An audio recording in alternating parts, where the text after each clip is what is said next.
नमस्कार दोस्तों, मेरा नाम हिमांशु है, हिमांशु साहू। और आज मैं कुछ सीरियस टॉपिक पे बात करने आया हूँ। कल लगभग रात के 1:30 बजे के आसपास मैं नॉर्मली जो अपनी किताब लिखते रहता हूँ वो बस ख़त्म करके मैं उठ ही रहा था, अपने मोबाइल में हाथ लगाया और मैंने देखा, फेसबुक ओपन किया और जस्ट मैंने देखा वहाँ पर लिखा हुआ था, किसी बंदे ने लिखा हुआ था कि suicide is the last option for me. अच्छी बात है कि suicide is the last option, कहीं ना तो फर्स्ट ऑप्शन रख लेते हैं, the last option, but why suicide is an option? ये तो ऑप्शन की भी चीज़ नहीं है। ज़िंदगी आपकी मर्जी से नहीं मिली है तो ज़िंदगी आप अपनी मर्जी से दे भी नहीं सकते। लेकिन कहना आसान है। जो डिप्रेशन से गुजरता है, जो इस दौर से गुजरता है, वो एक्चुअल में जानता है कि वो क्या चीज़ से गुजर रहा है। उसको समझा पाना, उसको कह पाना बड़ा मुश्किल होता है। दुनिया में शायद ही कोई ऐसा व्यक्ति बचता है उसके पास जो उसको समझ सके, तब ऐसी स्थिति में हो जाता है। कोई ऐसी एनर्जी है, कुछ ऐसी नेगेटिव चीज़ें हैं जो कहीं ना कहीं वो रह गई, कुछ ना कुछ लोगों ने कह दिया जो उसको लग गई। और लोग कहेंगे कि क्यों लगी, इतना सेंसिटिव क्यों है? सेंसिटिव नहीं है वो दिल का साफ है। आप अपने सक्सेस के गुरूर में, आप अपने पोजीशंस के गुरूर में ना जाने कितनों को हर्ट कर जाते हैं, आपको पता नहीं चलता। और ऐसा नहीं है, इस टॉपिक में बोलने के पहले, समझने के पहले इस टॉपिक को मैंने बहुत अच्छे से समझा है, अपनी ज़िंदगी को समझा है और ऐसे कई बार ऐसे दौर से गुज़रा हूँ जहाँ ये ख्याल मेरे मन में भी आया है। और आपको जान के हैरानी होगी कि ये पहली दफ़ा मेरे मन में ये ख्याल जब आया था तो मैं सिर्फ 8th स्टैंडर्ड में था। 8th standard. एक 8th स्टैंडर्ड का बच्चा ये सोचता है कि मर जाना बेटर है। बट कुछ पिक्चरें, कुछ मूवीज़ ऐसी थी जहाँ पे कुछ सीन ऐसा था जहाँ पे मैंने देखा कि नहीं, लड़ना है, आखिरी दम तक लड़ना है, जब तक सांस है तब तक लड़ना है। तो बस वही एक बात थी। जो मेरे स्कूल फ्रेंड्स हैं जो हैं वो काफ़ी जानते हैं कि स्कूल लाइफ जो थी वो काफ़ी अच्छी नहीं रही थी। मार्क्स काफ़ी कम आते थे और जिसके कारण से ट्रोलिंग एंड सारा चीज़ झेलना शायद एक गांव से शहर में आने वाले बच्चे के लिए ये बड़ी चीज़ थी। मुद्दा जो भी हो, मुद्दा तो मुझे पता है ये चीज़ कहाँ से चालू हुई। गर्मी छुट्टियों में मेरे पापा ने कर्सिव राइटिंग दी थी लिखने के लिए, मैंने अपनी राइटिंग चेंज कर ली। ये 5th स्टैंडर्ड की बात होगी लगभग, कर्सिव हो गई राइटिंग। तो जो भी फैकल्टी थी, जो भी टीचर था, मैं उनका नाम लेना नहीं चाहूँगा, मैं उनकी बहुत इज्जत करता हूँ, बट उसने मेरी कॉपी यूं काटा, सुनता ना, और फेंक दिया। गर्मी छुट्टी पर मेरे पेरेंट्स ने उस चीज़ के लिए मेहनत कराया था और उस टीचर ने उसे बिना सोचे उसने काटा और फेंक दिया। डिस्क्रिमिनेशन स्कूल्स में बहुत ज़्यादा होते हैं। कॉन्वेंट स्कूल के जो बच्चे होते हैं वो प्री परसेप्शंस में होते हैं, या शहर के बच्चे होते हैं वो गांव वालों को थोड़ा ऐसे देखते हैं। हमारे समय में होता था, मैं 80s की बात कर रहा हूँ, 90s की बात कर रहा हूँ, है ना। तो हमने झेला है। एंड उसका रिज़ल्ट ये हुआ कि एक टाइम था जहाँ पे आप पूरा 100 में 100 स्कोर करते थे, आपके स्कोर्स डिटोरेट होने लग गए, आपका इंटरेस्ट हटने लगा, आप अपने आप को दूसरे की आंखों से देखने लग गए और कंटिन्यूसली होते एक टाइम ऐसा आया, मैंने 8th में एग्ज़ाम ही नहीं लिखा, just to leave that class. Trolling से I will restart the things, restart the word याद रखना, रीस्टार्ट। ये एक मोटिवेशन है बट नेगेटिव वे से, या प्रॉपर पेरेंटिंग का उस समय पेरेंट्स का ध्यान जा रहा था नहीं जा रहा था, स्कूल्स में ध्यान जा रहा था नहीं जा रहा था, ये मुझे नहीं पता। 10th भी मेरा कंपार्टमेंट में निकला,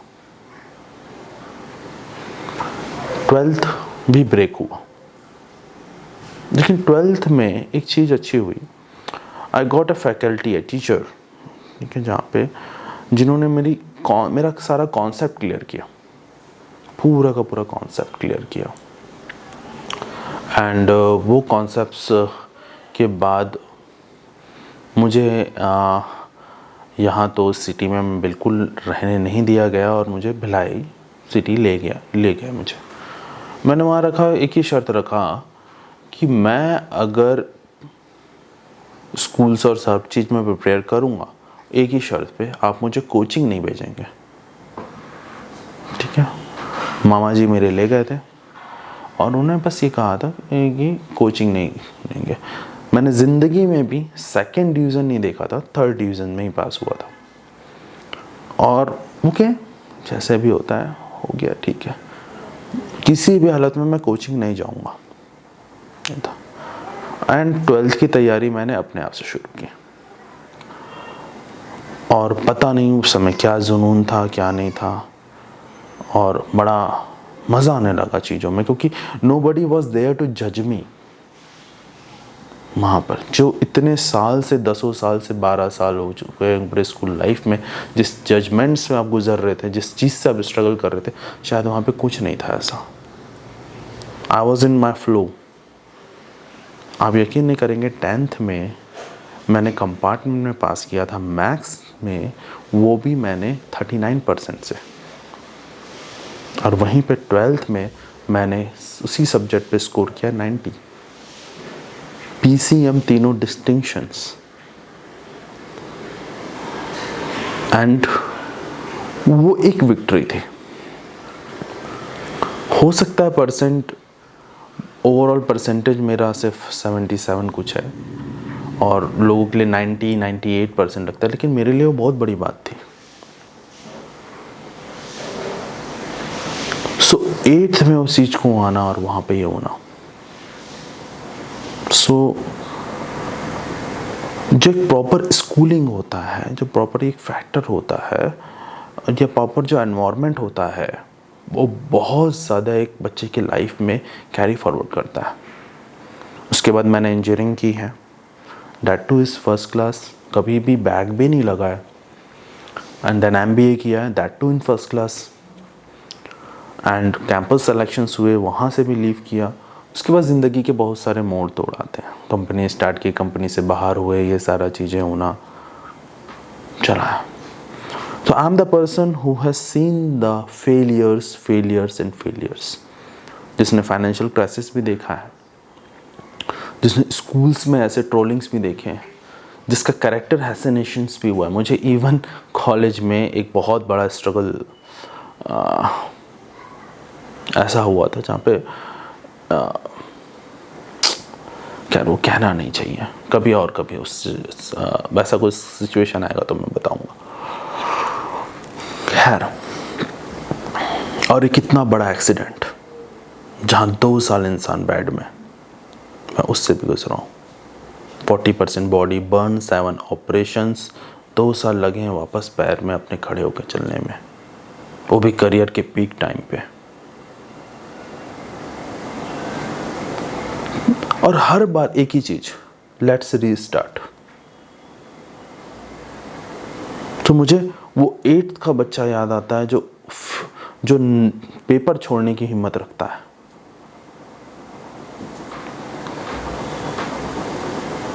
छोड़ दो पेपर, एटमॉस्फेयर चेंज कर दो। द रीजन वाई ऐसा हो जाता है कि लोग नहीं समझ पाते या लोग नहीं कर पाते, ये एक अपनी सिचुएशंस, अपने पोजीशंस, अपनी चीज़ों को छोड़ना नहीं चाहते। या नथिंग। सबसे पहले लाइफ में छोड़ना सीखिए। किसी भी चीज़ को पकड़ने के पहले छोड़ना बहुत ज़रूरी है। जो इंसान छोड़ना जानता है ना, उसको कहीं प्रॉब्लम नहीं होगी, वो अगेन रेस स्टार्ट कर लेगा। एक बार फेल होगे, 2 बार फेल होगे, 3 बार फेल होगे, एक्सपीरियंस तो आएगा, तो होगा। खैर, ये दूसरी बात हो गई। अब हम बातें इस पॉइंट पे कि वाई कोई आपको नहीं समझ सकता, क्योंकि जब ये डिप्रेशन से थ्रू जाते हैं, अभी डिप्रेशन लॉकडाउन के कुछ दिनों पहले ही ऐसा सिलसिला हुआ था मेरे साथ, वो मैं आपको शेयर करना चाहूँगा। इट वॉज रात को बस सोए हुए थे, 2 बजे के आसपास मालूम ऐसा लगा कि मैं सांस नहीं ले पा रहा हूँ और फिर उठ के बैठ जाना।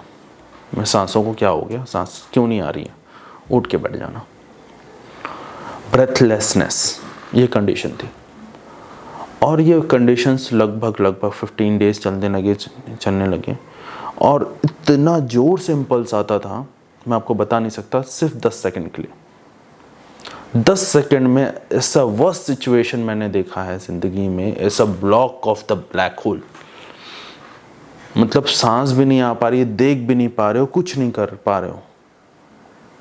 और ये वो इंसान बोल रहा है जो ऑलरेडी लगभग 1 साल बिस्तर में, एक ही बिस्तर में गुजारा है, जिसके लिए घड़ी का पोजीशन है यहाँ से यहाँ चेंज करना बहुत बड़ी चीज़ थी। मैं सूरज चांद देखने के लिए तरस गया था। किसी दिन पापा ने बंदोबस्त किया था, मेरे बेड को बाहर दिखा के सूरज दिखाया था मुझे, 6 महीने में पहली बार। वो इंसान जो फाइनेंशियली पूरी ख़त्म हो गया, अपनी बनाए के कंडीशंस में अपने दोस्तों के साथ जो भी है पूरी मेहनत के साथ काम किया हो और उसको बाहर निकाल दिया गया, आप फाइनेंशियली ज़ीरो हो गए हो, वहाँ से फिर से स्टार्ट करने वाला इंसान, उसको इस लेवल का डिप्रेशन, एंजाइटी, जो 40% बर्न हो, और बर्न की चीखें आपको पता है, दर्द आपको एहसास होगा।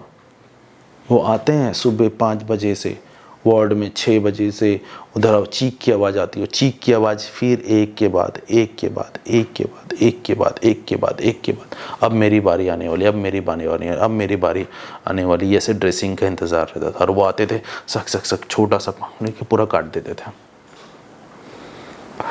और सीधा टिंचर आयोडीन से नहला देते थे। आपकी रूह कांपेगी कि आपका अंगूठा भी, मतलब नाखून भी कांपता होगा दर्द से। वो इंसान इस छोटे से डिप्रेशन में मैंने जो फील किया वो उससे वर्स था। छोटी सी एंजाइटी थी, 15 डेज की थी, और उसको मैंने कॉन्शियसली कम उम्र हो गया, आज लगभग 6 मंथ हो गए उससे के और हुआ फ्रेश स्टार्ट किए हुए। सो डिप्रेशन, आपको नहीं पता है कि आप कितनों को दे रहे होंगे, आप क्या कर रहे होंगे। आप कॉन्शियस रहें वर्ड्स के पीछे जो बोल रहे हैं। आपका सिचुएशन हो सकता है बहुत अच्छा होगा, लेकिन प्रोक्लेम किसी के ऊपर करने के पहले, फिंगर किसी के ऊपर करने के पहले, किसी के पॉइंट आउट निकालने के पहले आप उसका इमोशनल स्ट्रेंथ तो देखें। और एक चीज़ मैं बता दूं, जो डिप्रेशंस और ऐसी सब चीज़ों में रहते हैं कि सिचुएशंस ऐसे रहते हैं जिसमें लाइफ में आपको कोई सपोर्ट नहीं कर सकता, आपको सेल्फ सपोर्ट बनना पड़ता है। आपसे बेस्ट इंसान कोई नहीं है इस दुनिया में, इस चीज़ को मानना पड़ेगा आपको सबसे अच्छा आपका हमदर्द खुद बनना पड़ेगा, सबसे अच्छा दोस्त आपको बनना पड़ेगा, आपको खुद से बात करना सीखना होगा। आज सोशल मीडिया का टाइम है, हम एक लाइक के लिए तरस जाते हैं, एक लाइक के लिए हम तरसते रहते हैं। आज हमने ये डाला, कितने लाइक्स आए, क्या इतने हुआ, किसने शेयर किया, कौन इस पे बात कर रहा है, ये हमारा इंटरेक्शन है। किसी समय था जब दोस्त पे कंधे में कंधे रख के हम बात करते थे घंटों, पड़ोसी से पूछते थे, चाचा दादा पैर छूते चलते थे पूरे मोहल्ले में। आज तो ऐसा कुछ नहीं है। आज बस सोशल मीडिया में छोटी सी जाड़े और expectations, you are making of expectations. और इस सिचुएशन में, इस कंडीशंस में आपका सबसे अच्छा दोस्त कौन हो सकता है? आप खुद जानते हैं, आपके सिवा कोई नहीं हो सकता। आपका साथ आपको कौन दे सकता है? आप भी जानते हैं, आपके सिवा कोई नहीं दे सकता है। एंड डिप्रेशन में फ्रेंड्स, एक चीज़ मैं आपको बिल्कुल साफ साफ कहता हूँ, थोड़ा सा जब भी इस दौर से गुजरें या ऐसा कुछ हो तो हम थोड़ा सा प्रोफेशनल हेल्प लें, क्योंकि हमारी सोसाइटी, हमारे जो लोग, हमारे जो आसपास हैं, आपको वो चीज़, आपके प्रॉब्लम को नहीं समझ सकते। थोड़ी मेडिसिन भी हेल्प करती है, nobody कैन अंडरस्टैंड यू। और इस टाइम पे कोई बोले कि आप ब्रीदिंग करो या तो फिर आप योगा करो, आप मेडिटेशन करो, कभी नहीं करना। ये बहुत ज़बरदस्त एनहांस कर देता। आप आंख बंद करोगे, आप तो एंजाइटी में रह जाओगे, आपका तुरंत के तुरंत एंजाइटी चालू हो जाएगा। तो ये सब नहीं हुआ। बस आप कंसोल करिए, सुनिए सामने वालों को। हमारी एज अ सोसाइटी, हमारी रिस्पॉन्सिबिलिटी है। We are social animals, we are socially bonded, we are humans. और पता है, इस ह्यूमन से ह्यूमनिटी, ह्यूमन फैक्टर ही मिसिंग है। मुझे याद है, जब मैं स्कूल से जब आता था तो हर रोज़ मुझे डर होता था कि आज टीचर मारेगी या मेरे कॉलीग्स मारेंगे या कुछ ना कुछ ऐसा होगा। तो मेरा मेन टास्क रहता था, स्कूल तो आ गए, अब यहाँ से स्कूल से सही सही वापस जाना है घर। तो कहीं ना कहीं तो पिटाई होने वाली है, घर में जाके पिटाई होने वाली है, यहाँ पिटाई होने वाली है, यहाँ पिटाई होने, यहाँ पिटाई होने वाली है। तो न्यू एजुकेशन पॉलिसीज़ में मैं काफ़ी रिसर्च कर रहा हूँ ऑलमोस्ट। खैर, इस पे मुझे वर्कआउट करते हुए 1.5 साल हो गए, और अब मैं इसमें बहुत सारे वीडियोस और भी अब लाऊंगा। लेकिन आज हम पॉइंट कर रहे हैं डिप्रेशन की। सो जब भी किसी को आप ये पाएँ या कुछ भी करें, आप ना ट्रोलिंग करें ना कुछ करें, जस्ट नॉर्मल बिहेव करें उससे, जैसे आपको कुछ पता ही ना हो। नॉर्मल, जो उनके दोस्त हैं, जो करीब हैं किसी के, इसको पता चल रहा है तो आपकी और जिम्मेदारी बनती है, आप जाएं उससे, सोशलाइज करें, ज़्यादा से ज़्यादा उसको लेके जाएं, घुमाने लेके जाएं, उनकी रूटीन को चेंज करें, उनकी रीडिंग को वॉच आउट करें, उनकी फूडिंग को वॉच आउट करें, उनके वाटर इनटेक को वॉच आउट करें, एक्टिविटीज़ कैसे इन्हांस करना है वो वॉच आउट करें। Exercise help, running and exercise बहुत हेल्प करता है ये सब चीज़ों से।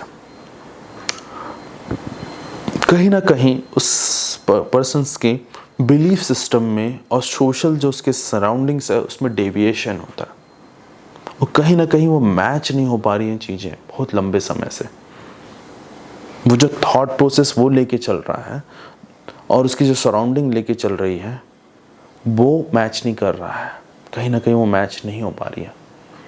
और लंबे समय के स्ट्रगल के बाद अनकॉन्शियसली ये चीज़ आती है, बहुत लंबे समय स्ट्रगल के बाद अनकॉन्शियसली ये चीज़ आती है। जो लोग सक्सेस में हैं, जो अच्छे पोजीशंस पे बैठे हुए हैं, उनको क्या जाता है बोलने में, you are so and so, you are so and so, you are so and so. बेटा तो 60 साल का होगा तब पता चलेगा हु आर सो एंड सो।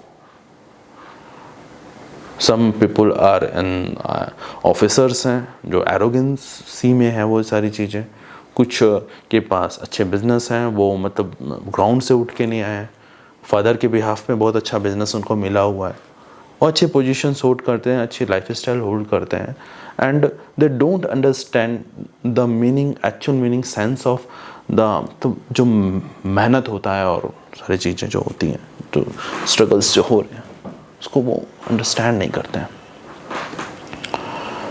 और जिसके कारण से अनकॉन्शियसली कुछ बोल लेते हैं, क्योंकि वो किसी के रोल मॉडल होते हैं और वो ऐसे जो आपका इंसान कोई फॉलो कर रहा है, और वो इंसान जब किसी को बहुत हार्श बोल देता है तो चीज़ें होती हैं, ऐसी चीज़ें होती हैं। अच्छा, और दूसरी बात, सक्सेस के I will teach you to success. Success कैसे रहा जाए, ये कैसे किया जाए, पैसे कैसे अर्न किया जाए, हज़ारों किताब मिली हुई हैं और हज़ारों किताब में दिया हुआ है कि टाइम टेबल ऐसे बनाओ, ये ऐसे करो, power of habit, power of 7 habit of, बहुत सारे ऐसी सारी चीज़ें, किताबें किताबें किताबें आप पढ़ते जाओ। ओके, पढ़ते जाओ पढ़ते जाओ पढ़ते जाओ पढ़ते जाओ, एंड आप बोलोगे कि यार ये तो डेविएट हो रहा हूँ मैं।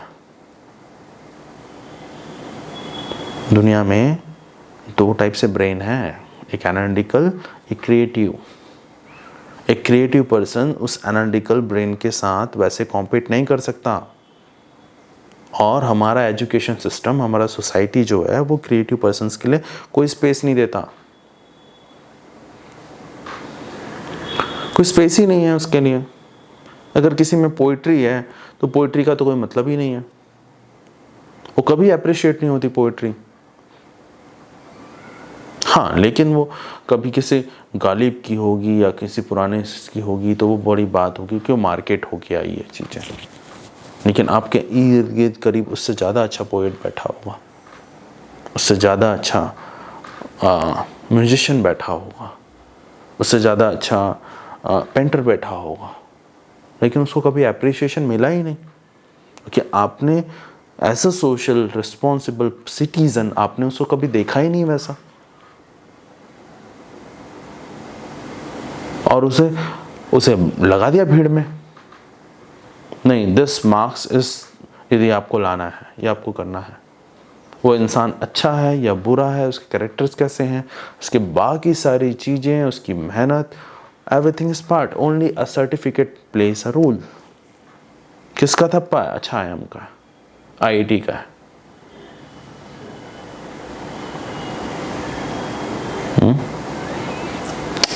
What is that? कब्र में लिखा रहता है this is the IIT, this is the thing. हाँ, कुछ चीज़ें हैं जो सच में, इसका मतलब ये नहीं बोल रहा हूँ कि आपको पढ़ाई नहीं करना है या ये सारी चीज़ें गलत है, नहीं, this things are made for the society to run, but understand कि और भी ऑप्शंस हैं। We are the human beings, ये तो कुछ ऑप्शंस हैं, कुछ ऑप्शंस हैं। नेचर कितनी ज़्यादा वाइड है, एक ग्रास का, एक वीट का भी रोल होता है। आज हम मालूम है छोटे से छोटे प्रजाति को बचाने की कोशिश करते हैं, क्योंकि पता है उससे बायोडाइवर्सिटी अगर वो ख़त्म होगी तो फिर क्या इफ़ेक्ट आएगा एनवायरनमेंट पे, और हम पूरे के पूरे लोगों को एक जैसे में, एक सांचे में देखना चाहेंगे, तो ये तो नहीं हो सकता ना।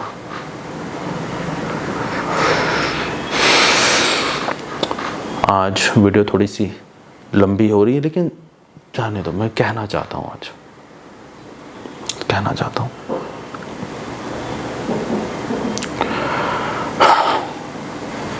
मैंने भी कभी एक कविता लिखी थी इसी पे, और ये कैसे हताशा से आशा निकलती है, ये उसी पे कविता है, यही बस मैं शेयर करना चाहूँगा।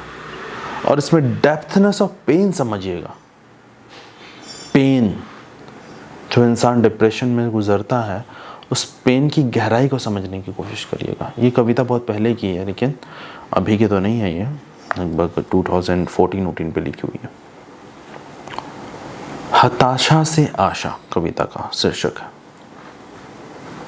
रूह कहाँ है मेरी कुछ पता नहीं, ढूंढता हूँ खुद को पर खुद का कुछ पता नहीं, चीखती रूह मुझसे मिलने की कोशिश करती है, पर शोर इतना है कि मुझे कुछ सुनाई देता नहीं। दिन रात है या रात दिन कुछ पता नहीं, सुबह शाम है या शाम सुबह कुछ पता नहीं। प्यार का अल्फाज बस अल्फाज है, अब जिंदगी है जो नाराज है। अब एक उम्मीद का साथ था जो साथ छोड़ रहा है, मेरा हताश दिल अब ना मुझसे कुछ बोल रहा है।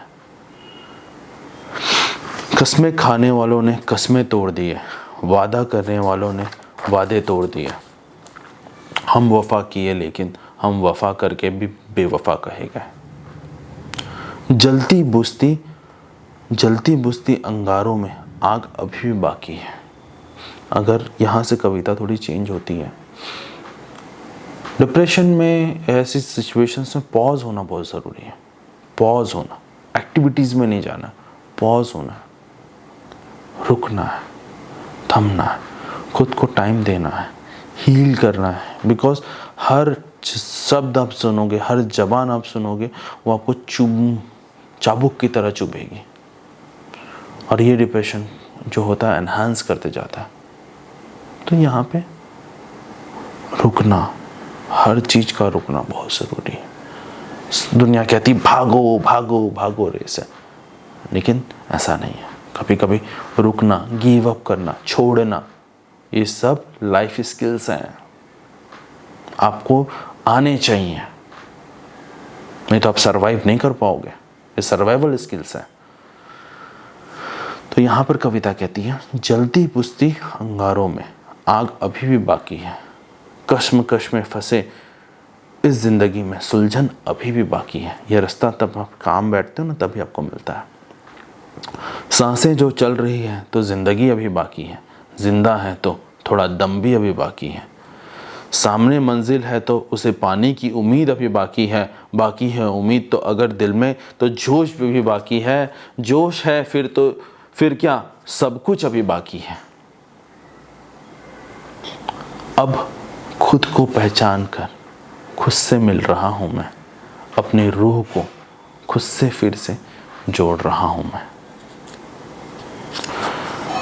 बस दोस्तों, यही बात थी जो कहना था, जो आज की सोसाइटी की मुझे एक मेरी नज़र में काफ़ी नीड लगती है। और एज अ लाइफ स्किल्स जो भी एक्सपीरियंस है, मैं ऐसे वीडियोस में शेयर करते रहूँगा, और भी वीडियोस अब मैं बनाऊँगा। और सक्सेस के तो बहुत बने हैं, सक्सेस करो, ये करो, वो करो, बहुत चीज़ बने, लेकिन जो मिसिंग है, ज़िंदगी कैसे जिए, हर सांस का रस कैसे लें, हर सांस का मज़ा कैसे लें, ये बताने वाले काम है। तो चलें फ्रेंड्स, यहाँ से शुक्रिया। ध्यान रखिए अपने आसपास में, लोगों से बात करिए, मिलिए, और मदद नहीं करना है, सिर्फ सुनना है, बस उनकी बात रखना है। Okay, bye, thank you.